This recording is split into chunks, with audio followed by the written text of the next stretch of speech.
صاحب کو کیوں اتنا جانا جاتا ہے اور جناح صاحب کی اتنی پہچان نہیں ہے، اس کی کیا وجہ؟ دیکھیے، گاندھی صاحب تو جب ساؤتھ افریقہ میں تھے تو اس وقت ہی ان کی شہرت تھی. وہ تو بہت بڑے ایک ہیومن رائٹس کیمپینر تھے. اس کے بعد جب وہ ہندوستان میں آئے تو وہ ہندوستان کی اینٹی امپیریل اسٹرگل کے لیڈر بن گئے. تیسری چیز یہ تھی کہ ان کا ایک پورا ایک پیکج تھا گاندھیزم کا، جس کے پیکج کے حصے یہ تھے یا پارٹس یہ تھے کہ ایک تو سول ڈس اوبیڈینس، نان وائلنس، یہ اس قسم کی پروٹیسٹ کرنا نمبر ایک. نمبر دو، ان کا جو اپنا لباس تھا یا لائف سٹائل تھا.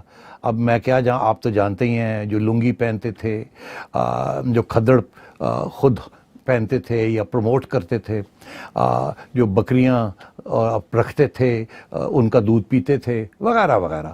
وہ ایک پورا سٹائل تھا جو کہ انہوں نے اپنی ساری زندگی میں وہ سٹائل چینج نہیں کیا. یہاں تک کہ جب وہ کوئین کو ملنے گئے تو انہوں نے وہی کپڑے پہنے ہوئے تھے ایک سادھو کے، اور اس کے ساتھ بھی ان کی بڑی شہرت ہوئی. اس قسم کی ایک پیکج تھا ان کا.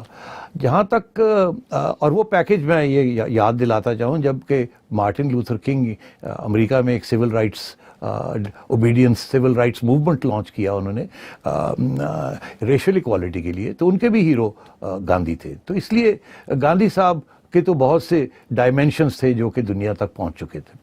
جہاں تک جناح صاحب کا ایشو ہے، قائد اعظم تو صرف ہمارے قائد ہیں، دنیا کے تو ان کو نہیں قائد اعظم مانتی.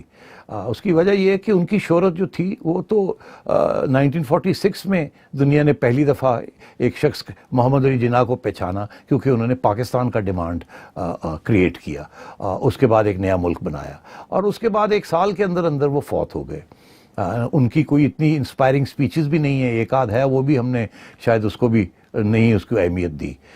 تو اور پھر ان کا جو لباس تھا وہ تو صاحب کا لباس تھا نا، وہ تو کوئی ناولٹی نہیں تھی دنیا کے لیے. اس لیے وہ ورلڈ لیڈر نہیں بنے. ہمارے لیے ضرور ہیں، ہم ان کو سمجھتے ہیں دا میکر آف پاکستان، دنیا ان کو سمجھتی ہے as the breaker of Hindustan. تو اس لیے ان کی اس قسم کی شہرت نہیں ہے جس قسم کی شہرت گاندھی کی ہے.